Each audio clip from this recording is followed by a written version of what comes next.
Hello and नमस्कार दोस्तों, जय श्री राम, जय श्री बागेश्वर धाम, जय लक्ष्मी माता। दोस्तों स्वागत है हमारे YouTube channel Bageshwar Dham tips 2.0 पर। श्री शिवाय नमस्तुभ्यम। हर हर महादेव। दोस्तों, आप सभी लोग जानते हैं कि 15 जुलाई 2024 यानी सोमवार को पड़ रही है गुप्त नवरात्रि नवमी तिथि, जो बहुत ही खास है। और दोस्तों, ये वो नवमी है जो कि आषाढ़ महीने में सोमवार को पड़ रही है। दोस्तों, इसी दिन किया जाने वाला पंडित जी द्वारा बताया गया एक लाल फूल और एक सफेद फूल वाले उपाय आप लोगों को जरूर करना चाहिए, क्योंकि दोस्तों ये एक ऐसा उपाय है जो कि हर दिन नहीं किया जाता। आषाढ़ महीने में जो सोमवार की नवमी तिथि आती है उसी दिन किया जाता है। अगर आप लोगों ने इस उपाय को नहीं किया है या किसी कारणवश नहीं कर पाए हो तो इस आषाढ़ सोमवार नवमी के दिन इस उपाय से मत चूकना। दोस्तों देखिए, ये दिन इतना खास होता है, इतना महत्वपूर्ण होता है। देखा गया है कभी कभी बड़े बड़े पूजा पाठ अनुष्ठान से जो मनोकामना पूर्ण नहीं होती है, वह आषाढ़ सोमवार के दिन एक छोटे से उपाय करने से ही आपकी मनोकामना पूर्ण हो जाती है। और बहुत सारे लोगों ने इस उपाय को किया भी है और उनको इस उपाय को करने का फल भी जरूर मिला है। अगर आप लोग भी इस उपाय को इस सोमवार के दिन करना चाहते हैं तो आप इस उपाय को पहले अच्छे से समझ लेना, सुन लेना, उसके बाद करना। आपको इस उपाय का फल जरूर मिलेगा, आपकी सभी मनोकामनाएं पूरी हो जाएंगी।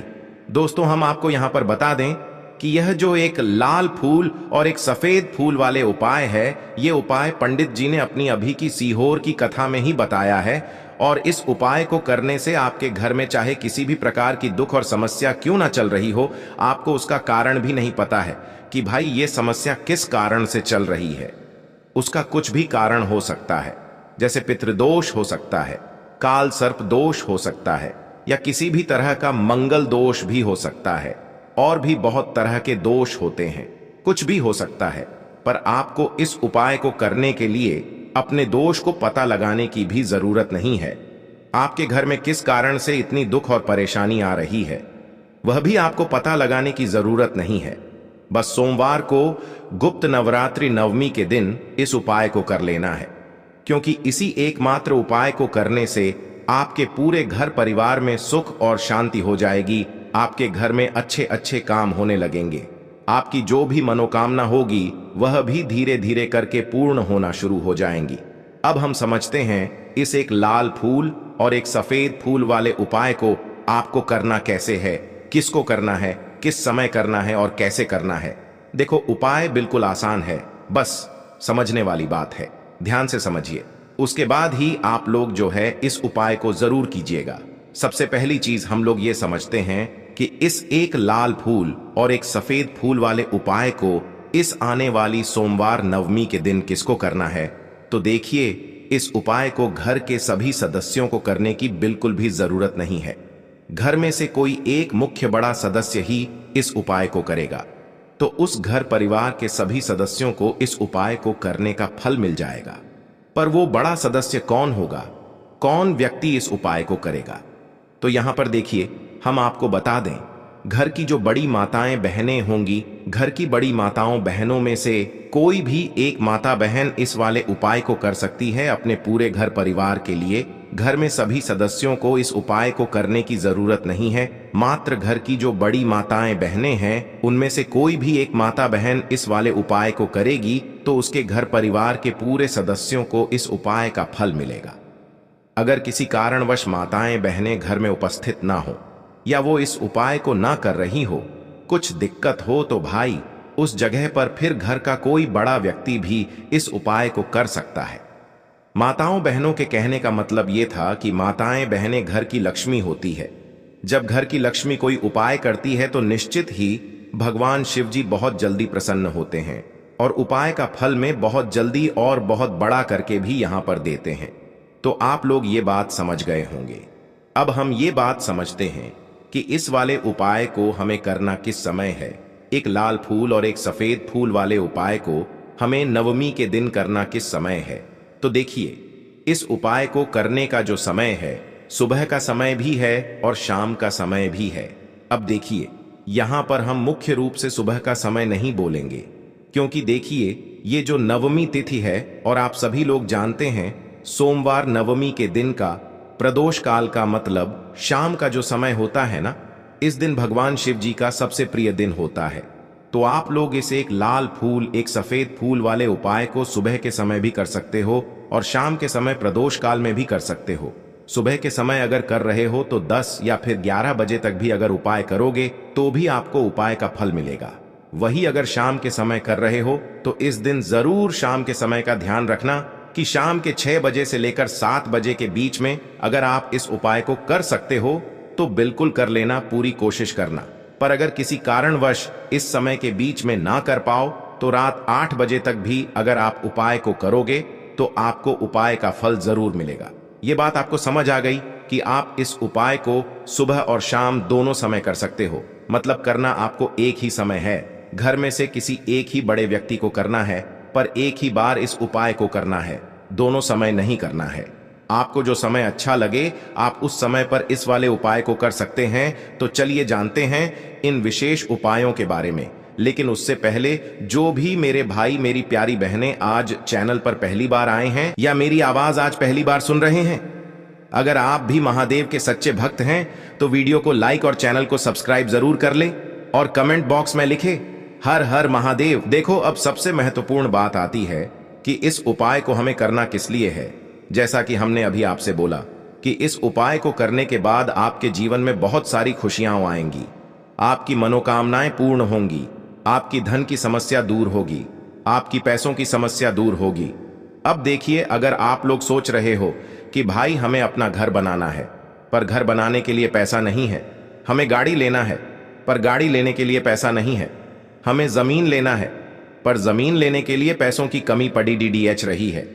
अगर ऐसी ही दिक्कत, परेशानी या किसी भी तरह की धन से जुड़ी हुई समस्या या पैसों से जुड़ी हुई समस्या अगर आपके जीवन में चल रही है तो यह उपाय निश्चित ही आपके जीवन में बहुत सारे फल लाकर दे सकता है। इसीलिए अगर आपके घर में बहुत ज्यादा दिक्कत, समस्या, परेशानी चल रही है, धन से जुड़ी हुई, पैसों से जुड़ी हुई, धन की बहुत ज्यादा कमी आ रही है, पैसों की बिल्कुल आवक नहीं हो रही है, तो भाई आप लोगों को इस वाले उपाय को जरूर करना चाहिए। घर में से किसी एक भी बड्ढे व्यक्ति को अब इस उपाय में करना क्या है वो सबसे पहले हम लोग जान लेते हैं उपाय की सामग्री। हम लोग सबसे पहले जानते हैं कि इस उपाय में किस किस चीज की आवश्यकता पड़ेगी। तो देखिए, उपाय का नाम तो एक लाल फूल और एक सफेद फूल वाला उपाय है, पर इस उपाय में कुल मिलाकर 4 सामग्री हमें लगने वाली है, जो कि पंडित जी ने खुद सीहोर वाली कथा में बताया है। और जो हम आपको उपाय बताते हैं वो पंडित जी द्वारा बताए गए होते हैं, अलग से हम कुछ भी नहीं बताते हैं। तो यहां पर हम लोग समझते हैं कि इस उपाय की सामग्री क्या है। तो देखो, उपाय की जो सामग्री है वो 4 सामग्री है, जिसमें से सबसे पहली सामग्री है एक बेलपत्र। देखो, बेलपत्र क्या होती है? बेलपत्र जो शिव की शिवलिंग पर चढ़ती है। दूसरी चीज है एक शमी पत्र, शमी पत्र, वो जो शिवलिंग पर ही चढ़ता है। तीसरी चीज है दोस्तों एक लाल फूल, जो उपाय का नाम है। तो एक यहां पर आपको लाल फूल लेना है। अब ये लाल फूल कौन सा लेना है? देखो, शिवलिंग के ऊपर जो लाल फूल चढ़ता हो उनमें से कोई भी एक लाल फूल पसंद कर लेना और वो कहीं से तोड़कर या कहीं से खरीद कर लेकर आना और उस लाल फूल को उपाय में प्रयोग कर लेना। उसके बाद में एक सफेद फूल का विशेष रूप से ध्यान रखना। जो सफेद फूल शिवलिंग पर चढ़ता हो सिर्फ वही सफेद फूल लेकर आना, इसके अलावा कुछ मत लेकर आना, लेकिन केतकी का मत लेना। तो एक एक मात्रा में ही आपको ये चारों सामग्री चाहिए। एक बेलपत्र, एक शमी पत्र, एक लाल फूल और एक सफेद फूल। ये चारों सामग्री आप लोग तैयार करके रख ले प्रदोष काल में या सुबह के समय जब भी आप इस उपाय को कर रहे हैं। जैसे ही आपके उपाय की सामग्री तैयार हो जाती है तो क्या हम सीधा उपाय को करने के लिए इन चारों सामग्री को लेकर उपाय करने के लिए जा सकते हैं? नहीं, तो यहां पर आपको इस बात का ध्यान रखना है कि हम भगवान शिव जी को प्रसन्न करने के लिए तो जा रहे हैं, हम अपनी मनोकामना को पूर्ण करवाने के लिए तो जा रहे हैं, पर हमें यह दर्शाना बिल्कुल भी नहीं है कि हम सिर्फ अपने फायदे के लिए भगवान शिव जी के मंदिर में आए हैं। इसलिए हम इस उपाय को करने के साथ में भगवान शिव जी की पूजन अर्चना के लिए कुछ सामग्री भी जरूर लेकर जाएंगे। जैसे कि सुबह के समय अगर आप उपाय को कर रहे हो, इस एक लाल फूल और एक सफेद फूल वाले उपाय को तो भाई सुबह के समय आपको एक लौटा जल लेकर जाना है।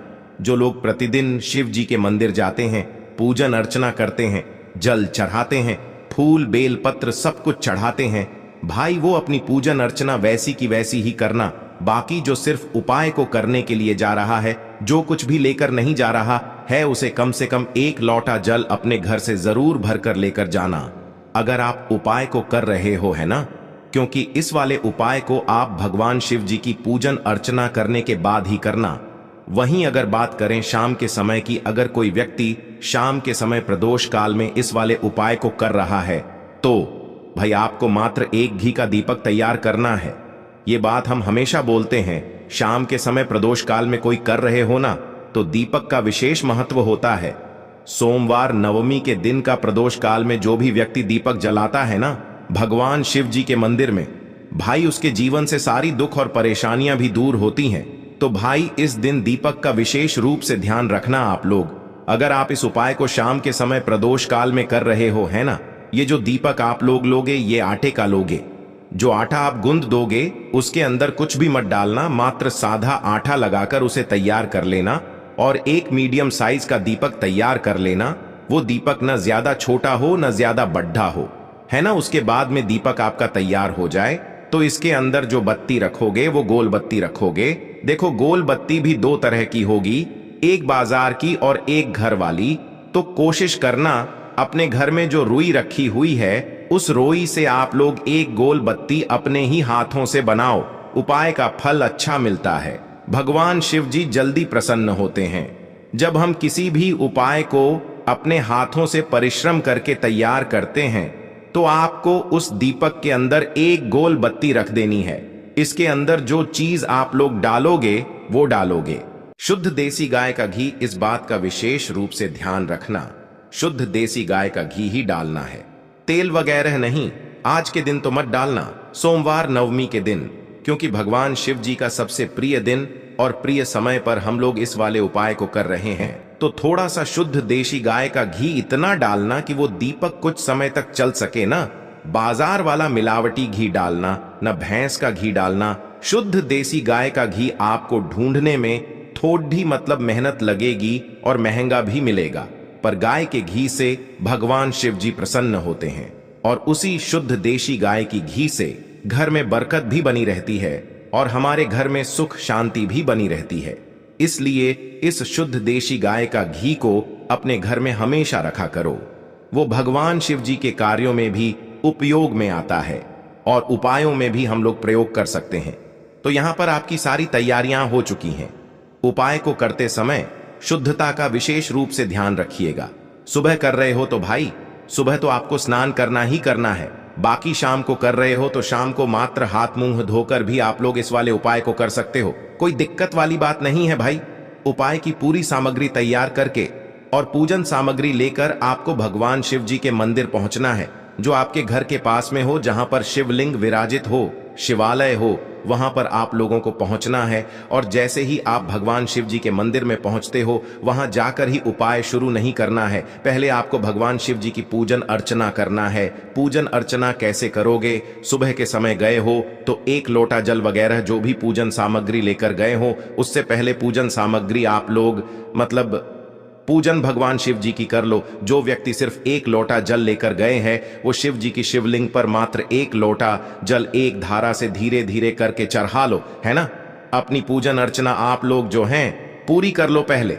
उसी के बाद अगर आप शाम के समय कर रहे हो तो पहले जाकर बैठना है भगवान शिव जी के शिवलिंग के पास में। आप जो दीपक तैयार करके लेकर आए हो उस दीपक को पहले जलाना है। ये जो दीपक आप लोग जलाओगे ना, ये किसी और की माचिस से मत जलाना, अपनी ही माचिस अपने ही घर से लेकर आना और इस दीपक को अपने ही माचिस से जलाना। अगर आपने मंदिर की माचिस या किसी और की माचिस ले ली, इस उपाय को करने में इस उपाय का फल उस व्यक्ति को भी थोड़ा बहुत मिल जाएगा।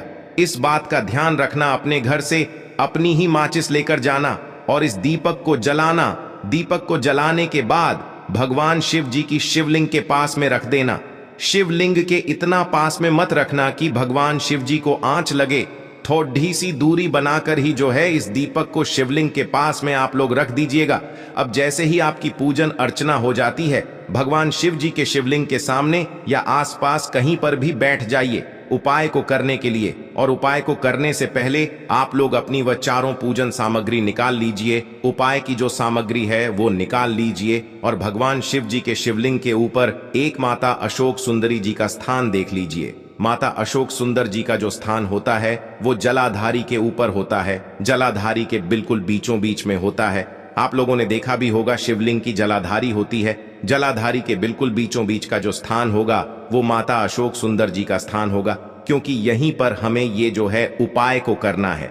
सबसे पहली चीज, अब हम उपाय को करना शुरू करते हैं। आप सबसे पहले अपनी एक बेलपत्र उठा लो। एक बेलपत्र को आपको माता अशोक सुंदरी जी वाले स्थान पर सबसे पहले समर्पित करना है। बेलपत्र की डंडी का मुख होगा जलाधारी की तरफ, जहां से जल बहता है और नीचे गिरता है, और बीच वाली बड्डी पत्ती का मुख मतलब शिवलिंग की तरफ होगा। इस तरीके से आपको इस बेल पत्र को माता अशोक सुंदरी जी वाले स्थान पर समर्पित कर देना है। उसके बाद में अपनी एक शमी पत्र उठा लो जो आप उपाय के लिए लेकर आए हुए हो। शमी पत्र को उठाकर शमी पत्र की भी जो डंडी का भाग होगा वो जलाधारी की तरफ करके, जहां से जल बहता है नीचे गिरता है उस तरफ करके, और पत्ती वाला भाग शिवलिंग की तरफ करके इस शमी पत्र को भी उस बेल पत्र के ऊपर आपको समर्पित कर देना है। समर्पित करने के बाद अब आप ले लो अपना एक लाल फूल जो आप उपाय को करने के लिए लेकर आए हुए हो। इस लाल फूल का जो खिला हुआ भाग होगा, चाहे वो गुलाब का फूल हो, चाहे कोई सा फूल जो शिवलिंग पर चढ़ता हो, भाई उस फूल का जो खिला हुआ भाग होगा वो शिवलिंग की तरफ होगा। बाकी जो पीछे का भाग होगा फूल का वो जलाधारी की तरफ, जहां से जल बहता है नीचे गिरता है उस तरफ होगा। और आखिरी में आपका जो एक सफेद फूल बचा हुआ है, इस सफेद फूल को भी आपको लेना है और सफेद फूल का जो खिला हुआ भाग होगा वो शिवलिंग की तरफ होगा, जहां पर शिवलिंग रखा हुआ है उस तरफ होगा, और डंडी का भाग जलाधारी के पीछे की तरफ हो जाएगा। मतलब जो जहां से जल बहता है और नीचे गिरता है। जब आप लोग एक बेलपत्र, एक शमी पत्र और एक लाल फूल, एक सफेद फूल चढ़ा रहे हो, तो उस समय आप लोगों को कांता भगवान या कांता चक्र का नाम लेते हुए ही जो है इस उपाय को करना है, और भगवान शिव जी और नारायण जी का स्मरण करते हुए ही इस उपाय को आपको करना है। तो जब भी आप एक बेल पत्र, एक शमी पत्र, एक लाल फूल और एक कमी हो रही है, जो भी दुख और समस्या परेशानी चल रही हो, आपको अपनी वह दुख और परेशानी जो है भगवान शिव जी से उपाय को पूरा करने के बाद वहीं पर पास में बैठकर बोल देना है। हाथ जोड़ के आंखें बंद करके अपनी परेशानी और श्री शिवाय नमस्तुभ्यम का जाप करना है। दोस्तों, आज हमने इस वीडियो में कुछ उपाय बताए हैं जो आपको करने। दोस्तों, अगर आपको वीडियो पसंद आई है तो वीडियो को लाइक करके हमारे YouTube channel Bageshwar Dham tips 2.0 को सब्सक्राइब कर दो और कमेंट बॉक्स में जय बागेश्वर धाम लिख दो।